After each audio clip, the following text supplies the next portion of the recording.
All right, so why don't we get started? Okay. So Karen, obviously we're in a very informal environment here. So if you have a question, please, don't feel inhibited to say anything. Just, pipe in and we will answer questions. Okay. So Right. welcome to the Learning and Performance Technology program. I'm Greg Williams. Um, Great. Just before we get started, I just want to make sure that it's clear that if you are in need of any closed captioning, please feel free to just send us a message and I can send you instructions on how to do that. So, but otherwise, as Greg says, here we go. all right. So I'm the program director. I've been the program director for a number of years. And I'm also an associate professor. I teach in the program, and it's a great job. It's the best job I ever had. And oh, see, I turned the caption thing on. I'm experimenting with it, so that's interesting. Okay. So I've been with the program since 2004, and as the program director, my role is to oversee admissions and marketing, student services, curriculum, hiring of faculty, um, troubleshooting issues if there are any with students. So you kind of do it all. So it's kind of like you're running your own little business within the university. So that's me. That's my high school graduation picture there. All right. So tonight, what are we going to talk about?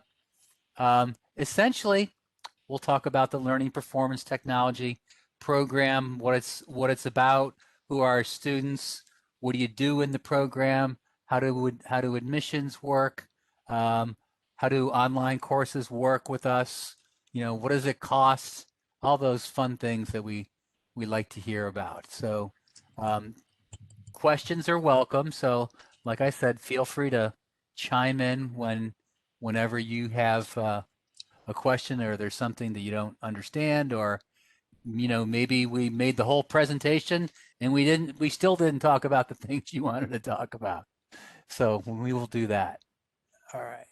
So we're about practical.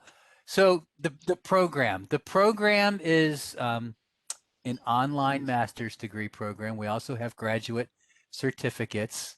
um, the program is the oldest master's program at UMBC. It was created by um, Dr. Marvin Cook, who was recruited from University of Maryland College Park to come to UMBC and create the program. And this is like in the late 60s now, so this is how far ahead of his time Dr. Cook was. He wanted to create a program that was geared for working adults. And back in the late 60s, there weren't very many of those programs at all. Now they're commonplace in higher education. You see a lot of programs that are geared for working adults, but the program is geared for working adults. Um, Most of our students basically are working and then they're going to school part-time. Um, Many of them have, kids and they might be taking care of older adults. They're usually pretty busy folks. So um, there's a lot going on in their lives. So what we try to do is make the program uh, not academically easy. It's still challenging. You can do it. It's still challenging, but we try to make the administrative processes simple with the idea that adults don't have time to, like in the old days before online, the students would actually like wait in long lines and gymnasiums for registration, and it was archaic compared to what we do now. So we will talk about, you know, the curriculum in the program. We'll talk about the portfolio that we have, which has been very well received. But the program was always geared for working adults. That's still the same way. Students will work on real life things that they would do in the real world. For example, um, in your first course, you'll create a design plan. Well, instructional designers and learning performance people create design plans in the real world. So it's not a situation where we're forcing you to do something that doesn't exist in the real world. It's not an academic case study. We're teaching you things that you will use in a job as an instructional designer, a learning performance specialist, etc. Things that cover up. All right, so our approach is students learn by doing. We know that adults like to kind of self-direct their learning. They like their learning to be meaningful. They like to have some say about their learning. And our approach encompasses all those things. For example, in our projects, students don't take tests, they work on projects. And in our projects, there's always a fair degree of student choice. Okay, so the instructor will have an assignment created for you, but you still have a lot to say about what you do. Like you could select your own client. You might want to do something a little bit differently than other people. So we try to leave a degree of freedom because again, students don't want to be told, okay, you're going to do this and this only. And if they say, well, I already know that, or I'm not interested in that, so we try to give choice and flexibility, which I think is very important for adult students. As I mentioned, our students are working adults. The average age is about 40. We have about 60% women and about 40% men in our program. And our model is applied learning. Okay, so students work on projects. They create work samples as a result of the courses they take to create a professional portfolio.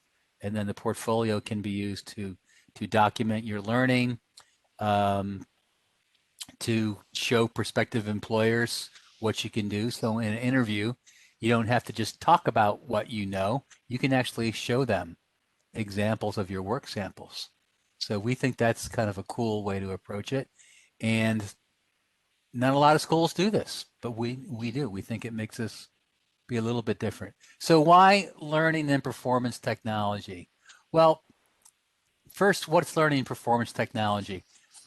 Learning and performance technology, learning encompasses instructional design and training, and then now there's a much greater emphasis in the field of learning on performance because I love creating courses and I love creating training, but training can only solve about 20% of the problems within an organization, within the workplace. So that kind of begs the question, well, what do you do about the other 80%? And simply put, that's handled more from a perspective of performance technology. And basically, it's like internal consulting. It's identifying the root cause of an issue and then trying to see um, how you can address that root cause to make a process run smoother, to make somebody get information quicker, whatever it might be. But again, the purpose of training ideally is to make people perform better at their job, in their course, that sort of thing. So sometimes you always might not need training. You might need maybe a job aid, or you might need some coaching to help you get where you want to go. So the performance aspect is much bigger now. So why LAPT at UMBC? Well, guess what? I'm going to tell you. Here we go. All right, where's my Okay. So one of the things is reputation. UMBC has been in this field, like I said, since the late 60s. We were in it before it was fashionable. Dr. Cook, he first started the program and he called it a Master's of Education. And back then, other schools within the state could say to the Maryland Higher Education Commission, we already had, like College Park protested. They said, well, we have a master's in education, so we're going to say no to this program proposal by UMBC. And Dr. Cook said, okay, that's fine. So he went back to the drawing board and he created the program that was for many years and was called Instructional Systems Development. And I think College Park didn't even know what that was. And they did not protest it. So anyway, the program's been around for 50 years. We have a lot of graduates in the area. Um, Karen, your experience about maybe having somebody tell you about the program that's an alumni or knew something about the program, that's fairly typical. We hear that story a lot from people that are checking out the program. Students tend to like our applied approach. They like professional programs normally that are, kind of like the hands-on where you're creating things and learning things that you can do on a Wednesday night and then apply at work on Thursday morning. And this program, Dr. Cook started that, 40, 50 years ago, and we're still doing that now. We still have that same culture. It is geared for working adults. So working adults are busy folks, and I always kind of joke with them, and I'll say, you know, UMBC, your graduate program at UMBC, maybe it's like at best, maybe the fourth most important thing in your life because, there's, your family and kids if you have them and significant others and spouses and that sort of thing. Then maybe if you're a spiritual person, maybe your church and your spiritual world is very big for you. Then maybe your job, your profession comes third. Maybe your social life comes fourth, and then maybe at fifth. Maybe UMBC sneaks in there. Who knows? Um, maybe not. So we realize that you're busy working people. Most people have jobs. Not everybody, but over 90% do. Um, all our courses are project based. And what do I mean by that? Well, we don't give tests. You work on projects just like you would in the real world. You'd work on a project to create a design plan, a population analysis, an e-learning module, a job aid, an assessment tool. Could be a lot of different things. The portfolio is something that we started about 8 years ago. A traditional graduate program usually has, like when I was studying for my master's, you take a comprehensive exam in addition to your coursework. That's fairly traditional with programs. So we said to ourselves, you know what, we're going to do something that's not just getting your ticket punched, because when you do a um, comprehensive exam, normally you sit there, you write the exam for hours and hours, and 2 to 4 weeks later you get a result back, and it's either pass or fail, and that's it. You probably don't look back and say, "Wow, that was a wonderful experience," because your arm feels like it was going to fall off when I took it. But so we said we want students to create a portfolio because a portfolio can demonstrate what you can do, can document your skills, etc. And it has a life beyond UMBC. It'll help you get jobs. It'll help you get promotions. So we changed the portfolio about 8 years ago, and the suggestion to change was very well received. Another reason why I think our program is a good one, and of course I'm prejudiced, but I'll admit that. Our faculty, for the most part, um, are all working professionals. We have about 14 faculty members in the program, and two of them, me and one other instructor, are not working. I mean, I work in the field with consulting, but obviously I'm in higher education. But 12 out of 14 of our faculty, they're out there doing the things that they're teaching their students. So they're not some uh, people that are in, the ivory tower kind of, pontificating about what they think is happening. They're in the field with their sleeves rolled up and working shoulder to shoulder. So they're great folks. A lot of them are actually graduates of the program. Not all of them, but a fair amount are. So those are some reasons why LAPT at UMBC. So our program has a great deal of flexibility to it. And one thing I've learned with working with adults in education programs over the years is they want flexibility. They want choice. So it's not here, you take these 6 courses, you do the exact things that we ask you to, like some they do in some other programs. You have some choice. In the master's program, there's electives. You can choose your electives. Right now, there's 5 electives, 7 required and 5 electives. So you could have you could take some instructional technology courses. You could take a consulting course if you wanted to. You could transfer a course from another school if it's at the graduate level. So it's almost like a program within a program where there are some programs like like nursing, for example, and engineering. It's like, here, you must take these courses. There's no deviation, there's no variation. So you get freedom of choice with courses and your projects, as I mentioned.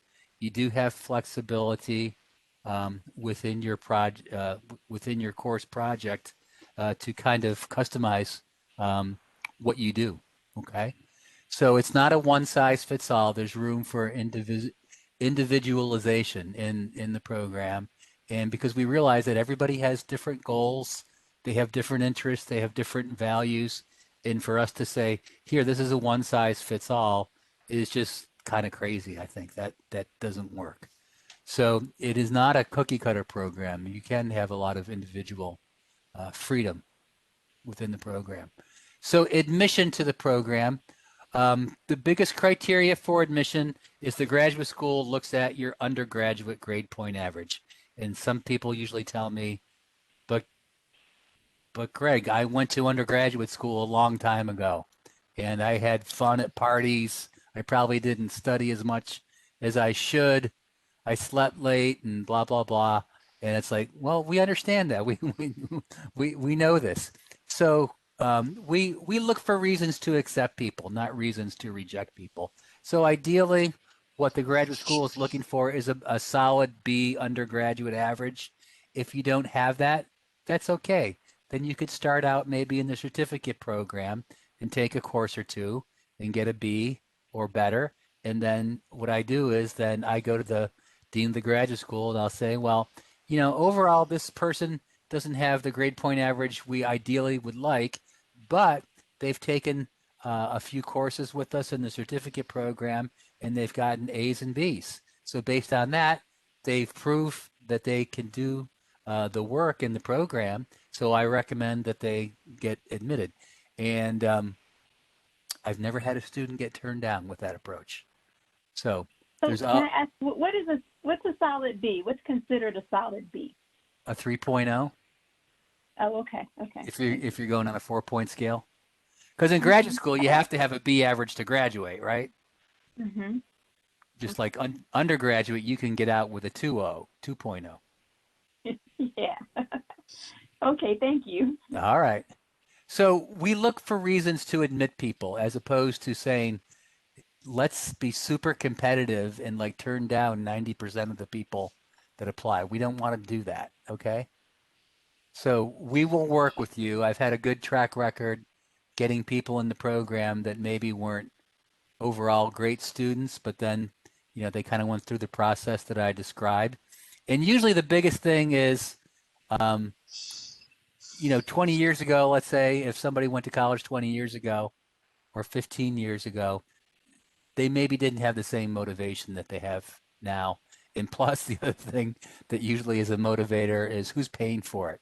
So if you're paying for it yourself, you're usually a little bit more motivated and a little bit more serious about it. So that's how admission works. So our program is based on a competency model, and the competency model was developed by the Association for Talent Development, the professional association that we kind of um, align with. And basically, you can see the different competencies that they have there from performance improvement, instructional design, training delivery, and so forth. If you want more detailed information, you could go to ATD's website and they have a lot of information on there. So, in other words, they spend a lot of time and money, actually years and millions of dollars on this study. So we didn't think we could do any better than they already did. So we kind of piggybacked on their results and they've come up with this good model that we use as kind of like the foundation of our program. So for example, here's what it would look like for instructional design if you kind of blow up that little piece of the pie there. And from their research, they'll say, well, this is what an instructional designer needs to do. Conduct a needs assessment, identify learning strategy, learning approach, apply learning theory, design a curriculum, etc. Okay? So, like I said, there's more detailed information at ATD's website. They used to be called the American Society for Training and Development, ASTD, and it's kind of hard to get that acronym out of my head because they were that like forever. So anyway, we just didn't throw a bunch of courses together. We had a design plan. Yeah, we had basically a framework that we wanted to adhere to, and it was based on the Association for Talent Development's competency model. Okay, so we have a master's program and certificate programs. The master's program is 12 courses long. It is 7 required courses, and then it's 5 elective courses. Students can choose elective courses in consulting, in instructional technology, in human development. Could be a lot of different things. We've had some people transfer in courses that they've taken at other schools that we don't offer because, I'll be honest, we don't offer every single course that a person would ever want to take. No university does. There's just too many things out there. So, but you have the ability to transfer in some courses. There are some stipulations with the transfer. It has to be at the graduate level. You have to have earned a B or better, and you can't have used it for another credential, for another master's, for example. So, no 2-for-1 on that one, unfortunately. So if you use it to earn a bachelor's degree at Towson, you can't take that same course and then use it again to earn a bachelor's, or a master's at UMBC. So what a lot of people do with the master's program is a lot of people might start out with the certificate. So we do have several certificate programs: the Instructional Systems Development Certificate, the Learning and Performance Technology Certificate, Instructional Technology and E-Learning, as you can see here. They are all 4 courses. And the nice part about that, we have some people that have PhDs and they'll say, I want to learn about instructional design, and they'll take the ISD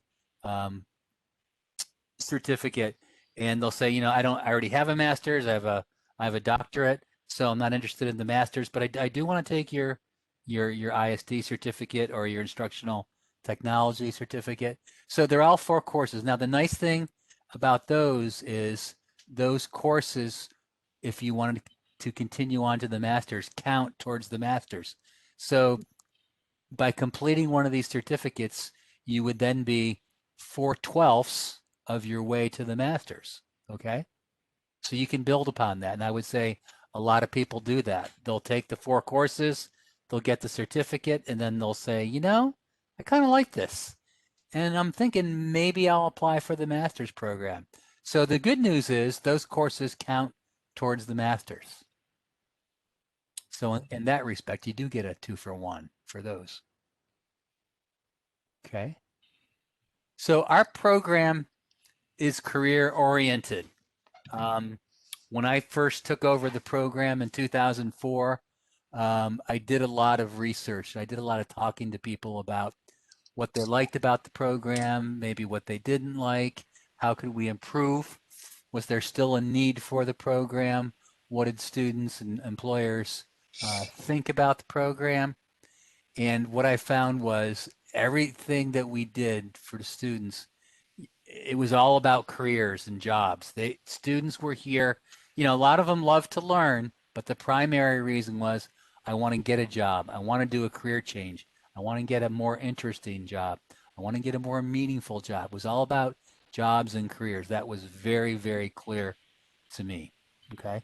So just like Dr. Cook, when he started the program 40 to 50 years ago, he wanted to be an applied professional program, and it has remained that over the years. So we've kind of mentioned this in a little bit, but 2 of the things that students really like, and that I think are hallmarks of the program, is choice and flexibility. We can, I think, do a good job accommodating students in terms of what they want to take with the electives and the masters, with the different project choices. I think there's a great deal of flexibility, and I think our program's kind of known for that. So, somebody could take a program within a program with their electives. So students do have a lot of opportunities to make choices, and we try to be accommodating whenever possible, and we think it makes for a better experience overall for our students. Now, does anybody remember Calvin and Hobbes? Right? That was one. They don't. The guy that was the cartoonist, Bill Watterson. I think he retired probably over 10 years ago, but the books are out there. It was always one of my favorite comic strips, and of course, if you want to take a minute to read it here, this is Calvin's theory on testing.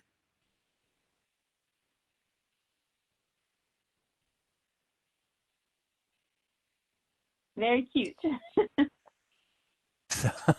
So, Some people just do not test well. It's true. and that's true. So this gentleman is named Dr. Thiagi. He is a wonderful professional in our field.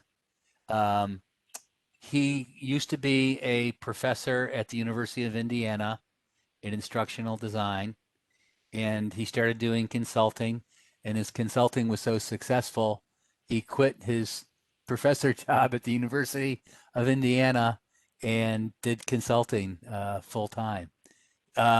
He has a great website. You ought to visit it. It's thiagi.com, thiagi.com, and he has lots of free information on there. He's from India, and he used to be like a street magician.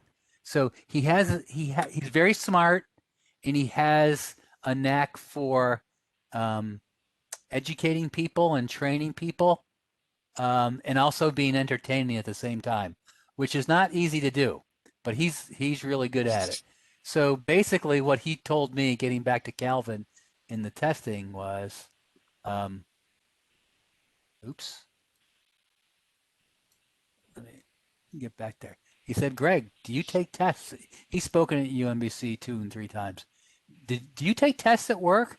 And I thought for a second. I said, well, no, Dr. Tyagi, I've never taken a test at work.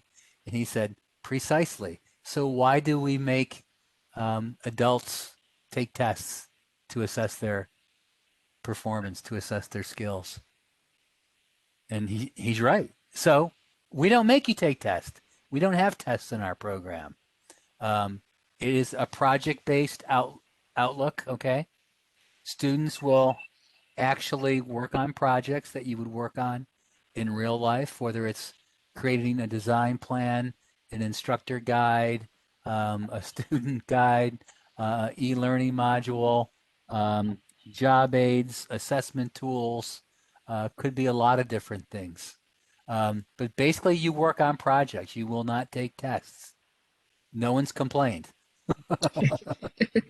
May I ask a question about that? Sure. Are these projects, are they individual? Are they group-based projects, team-based projects, a combination of that? How does that work?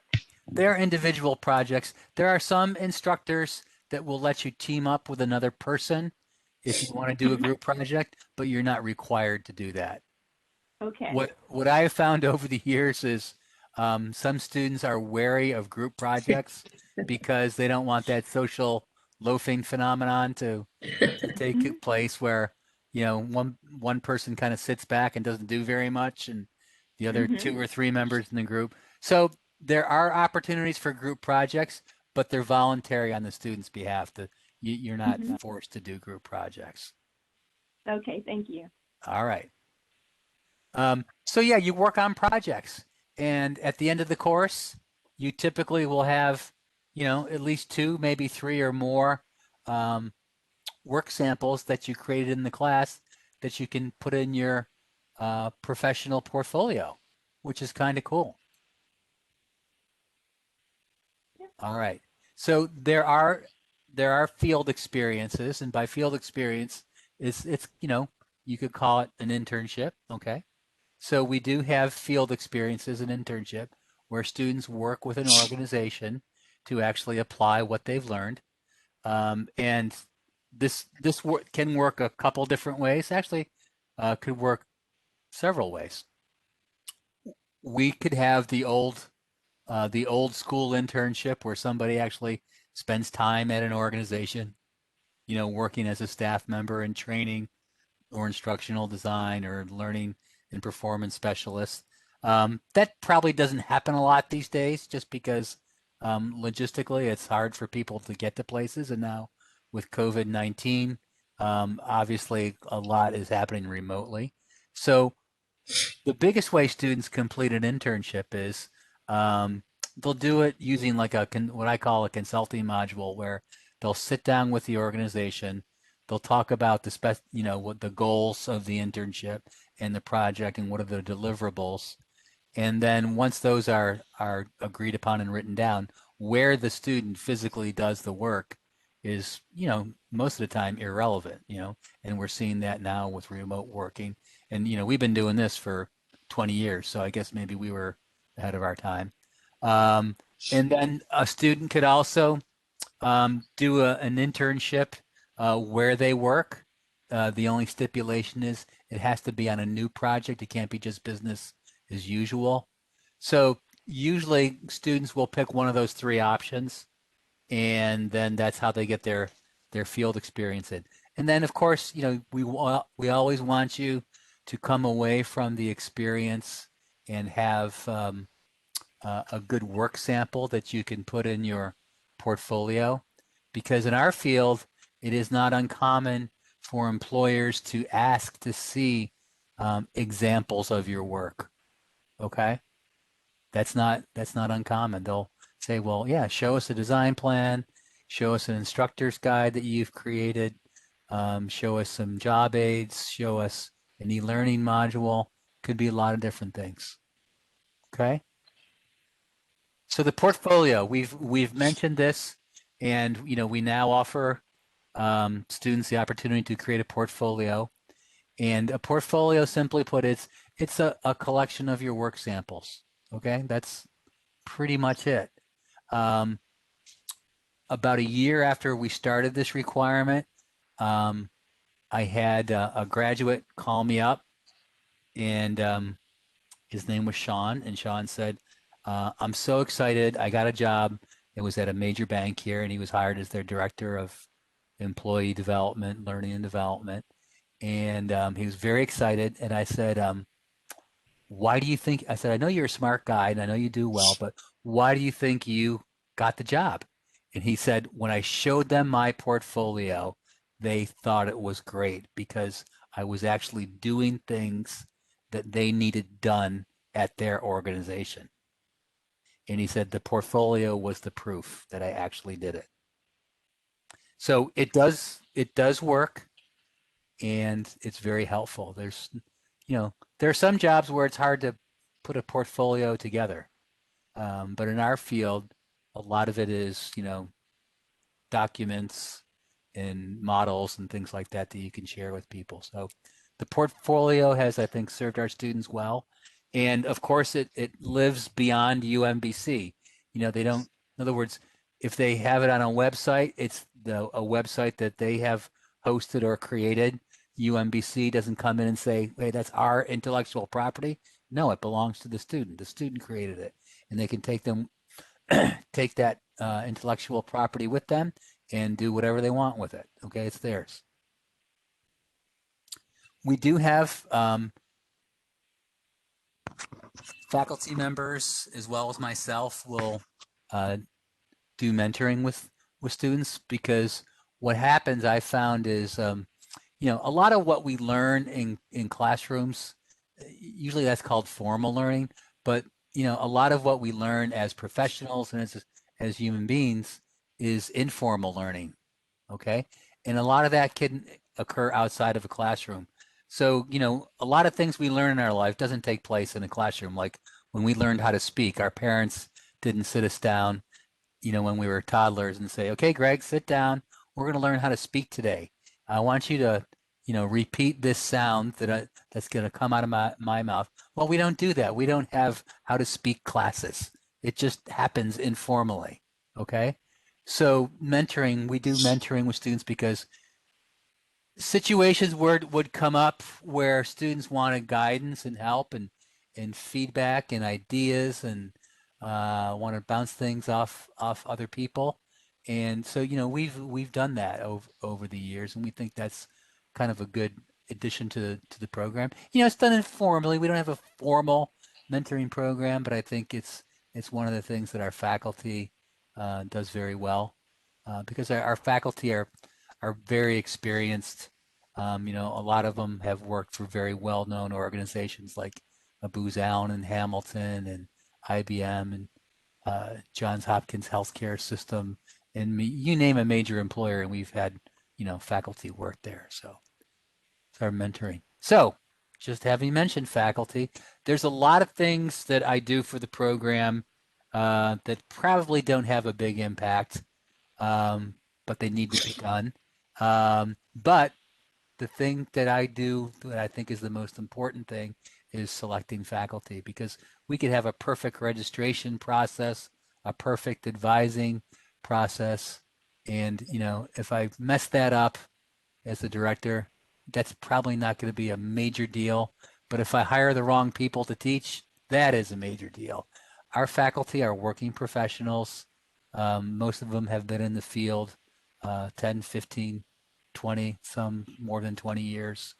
And they bring a good perspective from their everyday work. And they know what's going on because they're living it.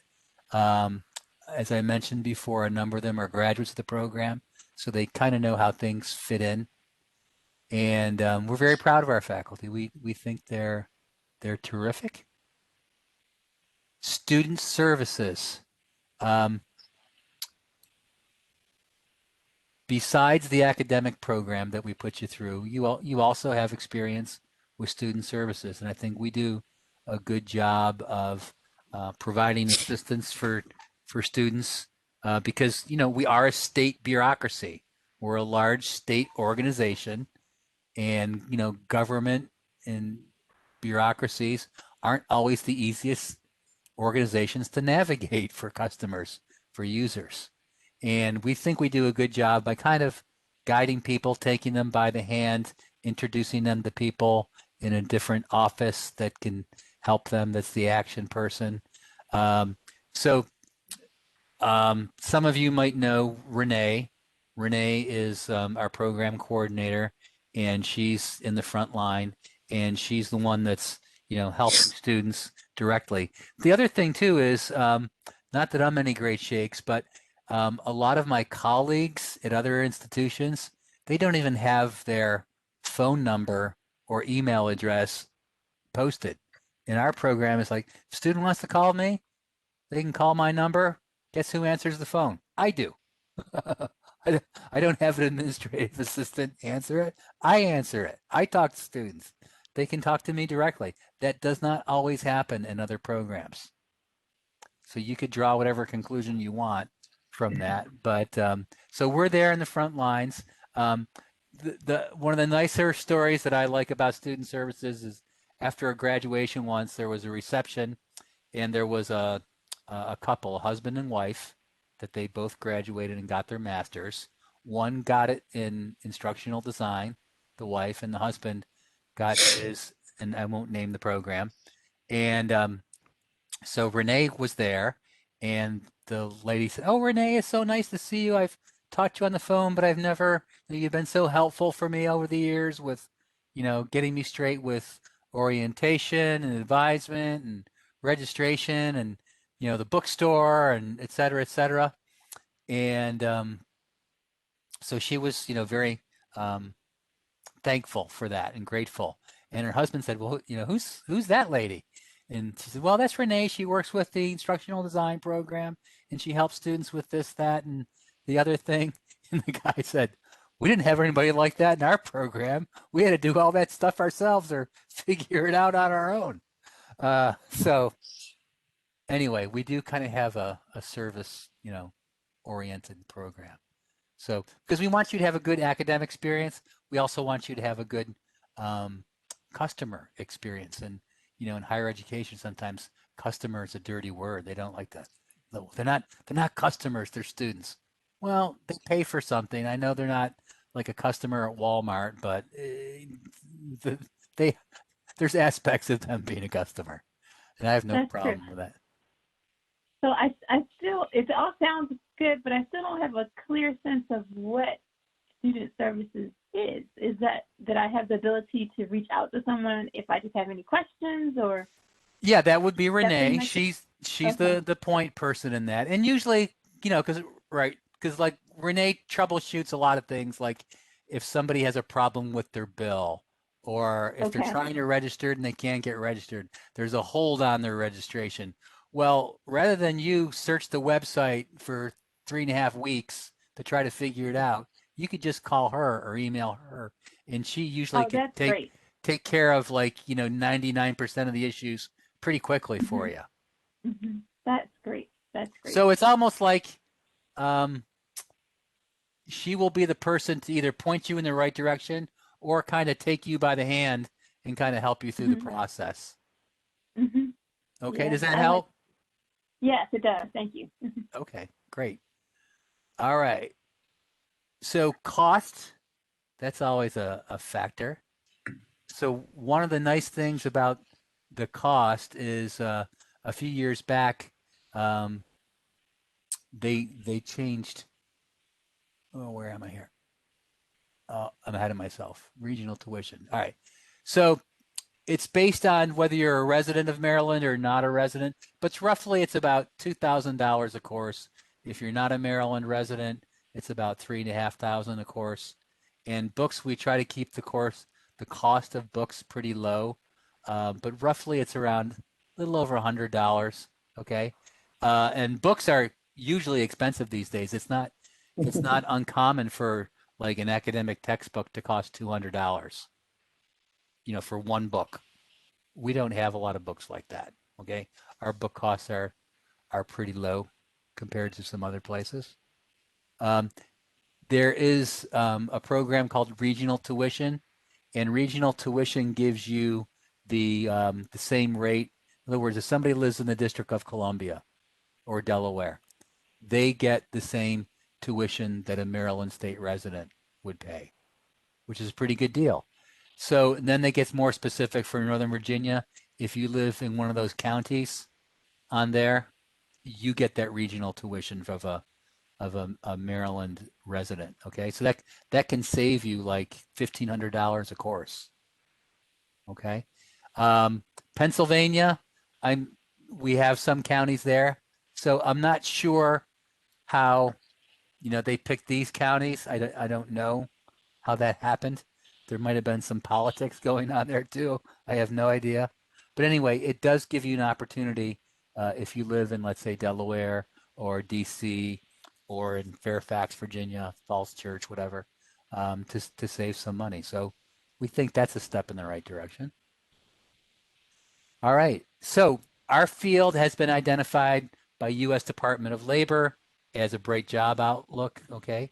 I think um, as e-learning continues to grow, it continues to shine light on the occupation called instructional designer and learning specialist. So I think that's, the e-learning industry seems to grow every year. In a strange way, I think the COVID-19 situation has helped our career because people realize that there's going to be a lot more teleworking, there's going to be a lot more learning online, a lot more e-learning, how we communicate, how we facilitate meetings, etc. Whether we want it to be online or not, a lot more of it will be. And hopefully, when we get a handle on COVID here, um, things will improve. But I still think there's going to be a lot of companies that are still going to have people doing remote work, either part of the time or some of them are going to have it all the time. So I don't think it's going to go away completely. Of course, it'll differ from company to company, industry to industry. But the job outlook looks bright. So here's some potential, career paths. Typically, people will start out as trainers or instructional designers, and then they might move to a senior position. A lot of times, another step to get promoted is act as a project manager. Um, there are also opportunities for people to be training managers, where they oversee the work of uh, instructional designers and trainers. Then more of the management duties, director of training, and then chief learning officer. Chief learning officer, that's been around now for probably 15 years or so. That term, like 30 years ago, you never heard that word, that term, chief learning officer. There are people now that have that, particularly at larger corporations. So these are some salaries in Washington and Baltimore. There are ranges in here. Um, so there's lots of opportunities for people to get kind of like little side jobs and little gigs on the side. Um, that's quite common. A lot of people will do that, make some extra money. So let's take an opportunity here to wrap things up. So let's review real quick. Okay. So, why learning and performance technology at UMBC? Well, we've been around nearly 50 years with this program. Um, we've we've educated a lot of the designers and trainers that are out there in the Washington and Baltimore area. Our approach is hands-on. It's an applied professional program, which adults seem to really like as opposed to a theoretical program. Um, the program was designed for working adults. So it does have um, an opportunity to, you know, give you what you want, give you what you need, as opposed to, well, you can only take that course and it starts at 9 o'clock in the morning. It's like, what? I'm at work at 9 o'clock in the morning. So, all our courses are scheduled. The online ones are either, most of them are asynchronous. There are some synchronous ones, but again, everything's designed for working adults. We work on projects as opposed to taking midterm exams and final exams. So maybe Calvin would do better in our program than in a program that had um, midterms and final exams.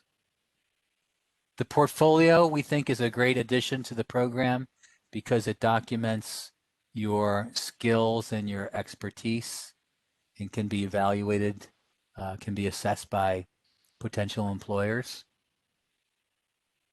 And our faculty are doers. They're out there in the field actually doing this. All right. So our formal presentation is over. Hopefully I didn't put you to sleep. Or if I Oh, did, no. wake up now. Wake up. Time to wake up. No, it's been good. But I do have a couple questions. Sure. So the classes, typically, how big are the classes? How many students tend to be in a class? Right. The average number of students in our class is about 12. Okay. It's a little Okay. bit bigger. None of them are bigger than 20. They're capped at 20. But in the beginning, the ones like the introduction to instructional systems development, that might be 15 to 20 at the most. But after Okay. you take those first couple two classes, then it kind of Mhm. fans out where the average number is probably closer to like 10. Okay. So the courses are not And big courses. okay. About how long are the courses? Like how many weeks for a course? The courses for fall and spring are 15 weeks, and in the summer they're 12. Okay. Um, because the students are working on projects. So it's hard to do a project in a 4-week course. You can do it, but Mm-hmm. it's really moves very quickly. So yeah, fall and spring, it's a 15-week semester, and then in summer it's 12. Okay. And so I know the classes are all online now, especially with COVID. Is that always the case, or are there ever any in-person classes? No, we're online completely, Okay, that's good. 100%. Okay. All right. And so the application process, I know you talked about, the GPA requirements. Right. Are there any other requirements to be aware of? And I see that there's a $50 application fee, I guess. Well, you can waive Is that that, just okay? part of the fee? Do you see Okay. this All right. red information on here, DPS Yeah, I 2021? do. So you can get that application fee waived. But no, basically what the graduate school is going to look at, I mean, there's the application, and then, they want to see transcripts, and they do weigh the GPA. That's the criteria, the factor that they weigh the most heavily. Yeah, see, I'm But one we of don't those have you people. take GREs or anything like that. Okay. I was at UMBC back in those archaic days where you were talking about standing in line in the cafeteria and Okay, out yep. onto the quad, the campus. No, that's I'm that long ago. So, but I think my GPA was over it, at least a 3.0. I think so. okay. Well, good. I don't remember. Yeah.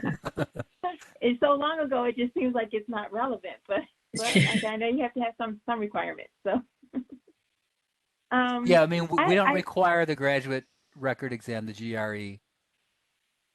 okay, yeah. So that is good. That is good. I thought I had another question. You answered pretty much all the questions as you were going through. Okay. So I'm just curious with your, and I guess it depends on which class you would take, but I was interested in the kind of, I don't know, I have heard about, I guess this will fall in the instructional design class or competencies. Like I hear ADDIE, ADDIE, and I've heard, Right. I can't remember, but those types of, I guess, learning, Mm-hmm. I don't know, applications or whatever. What do you have some that you focus on, or do you cover a whole, a plethora of them? How does that work? Well, the ADDIE model is Mm-hmm. very well known in the field. There are a number of different models that are out there. Mm-hmm. You'll touch on a little bit of them. There's some. There's the Air Force model. There's the Dick and Carry. There's a bunch of different ones, but they're Okay. all very similar because they all still follow that ADDIE model, which is analysis, design, development, implementation, and Mm-hmm. evaluation. So, like, there's some out there now, they'll say rapid development. Well, it goes through the same process pretty much as the traditional one. They just make it a point to do it quicker. Okay. Okay. Um, but yeah, that's a big part of your first course with Dr. Hodel, Chuck Hodel. Um, he is a best-selling author from Amazon, and we use his book in our class, Instructional Design from the Ground Up, ISD from the Ground Up, and so he's he's been around for a long time. He actually graduated from UMBC, and we use that book. So yeah, there's other models out there, and you'll get some people that are really like really big on, well, I think this one's better than that one, and they're all Mm-hmm. very similar in my opinion. Okay, Um, I get that. So but yeah, if you'll a definitely get person, into that. okay, that's good to know. If I chose to pursue, say, a certificate program, Right. how long would those classes be valid towards the master's program? Is there a point in time where they are, it's a cutoff? You have to hurry up and finish the rest of the program by a certain number of, years or something? Right. We're pretty liberal about that. If you want to use those, Mm-hmm. I mean, if it's a technology course, in other words, if we were computer science and somebody took a computer science course in 1979 and they want to use that course, well, Yeah, I think some things have changed in computer science since yeah. 1979. But instructional design, um, there's been some changes, but not like, you know, Mm-hmm. colossal changes. Um, Mm-hmm. I've done, I think, a pretty good job in being looking at courses. I mean, we'll go back as far as like 10 years, Okay. but it's usually at my discretion, as the program Mhm. director, Mhm. and I'm pretty liberal about it to be honest. Now, if it was, computer science, again, that's a little different story because, I Okay. remember taking a computer science class as an undergraduate where you have, you know, the punch cards. Mhm. Okay, so Yeah, okay, I'm I showing took my one of those. age. Well, me too, because I took one of those too. Fortran at UMBC. So, yes. Okay. So, um, on average, how long does it take a person to complete a certificate program? And then on average, how long to complete the master's program? Usually with certificate, people will do it in like 2 or 3 semesters, so they can take two in Okay. the fall, two in the spring, or two in the fall, one in the spring, one in the summer. So certificates you can complete in a year or less. And then the master's, it's 12 courses. I would say the average person takes about 3.5 to 4 years to finish going part-time. Okay. Okay. So people do double up on the classes then. You could take a couple classes in a Yeah, semester? I wouldn't recommend it your very first semester, but yeah, there are some people that double up on it. Or a lot of people will take if you're in the masters, if you take 4 courses a year, then you'll finish in 3 years. So that means you take, maybe two in the fall, one in the spring, one in the summer for a year, and then just repeat that Mm-hmm. 3 times for your 12 classes. Mm-hmm. Yeah, that's a lot. But okay, that's good to know. Well, what I And do found you, is, some people sometimes have a goal. They'll say, well, I said, well, why do you want to take, like, sometimes I've had people take three, which I think is too much, and I advise them against it. But they'll say, well, I just had a goal to finish in May of 2021. I said, okay, but what'll happen if you don't finish? And then they'll say, oh, nothing. It was just a personal goal.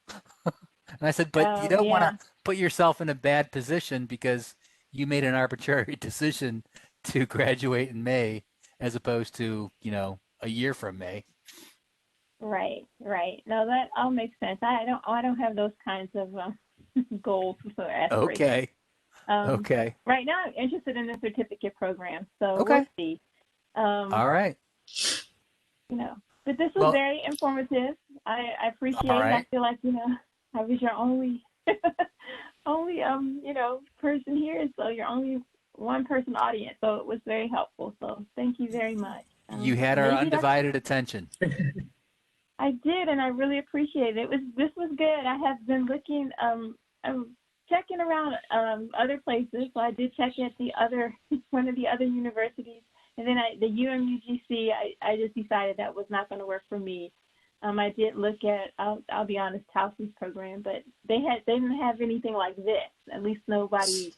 I reached out, and nobody told me about anything like this. So this was definitely a plus Okay. for you all to have this type of venue where I could come and hear and directly from you all about the good things that you're doing in the program. So I Okay. appreciate it. Thank you. Yeah. Well, there's programs out there for, every like Towson's program for their instructional technology. They used to focus more on a K through 12 teacher population. I don't know if it's Mhm. still the same, but that's what they did for years. And it's a good program, but they do some slightly different things than we do, which is fine. You know, Yeah, it's kind of I'm room for thinking it everybody. might be different because what caught me about them was their description because I actually work for the federal government. And they actually, their description, they had a line in there that says, this would be great if you work for the government or you do, they mentioned a couple other things. So I thought, okay, well, I fit in there. Maybe it would be good. So I, looked at the classes and they looked like they could work. Um, but I didn't get a chance to enter, I did email someone and got some email responses, but they were kind of vague. So when I talked to my colleague today and she gave me this information, she said the same thing, that she thought they were more K through 12, but she thought this was definitely Right. worth me checking out. So, and I think she was Okay. right. So, Well, and Towson for years has been known as a teacher education center, right? yeah, Um, yeah, but to me, this kind of gets back to I'm available to talk to people, and I found when I've looked for information on other programs, mhm, mhm, sometimes it's hard when you go to other schools to find the person that has the answer to your question.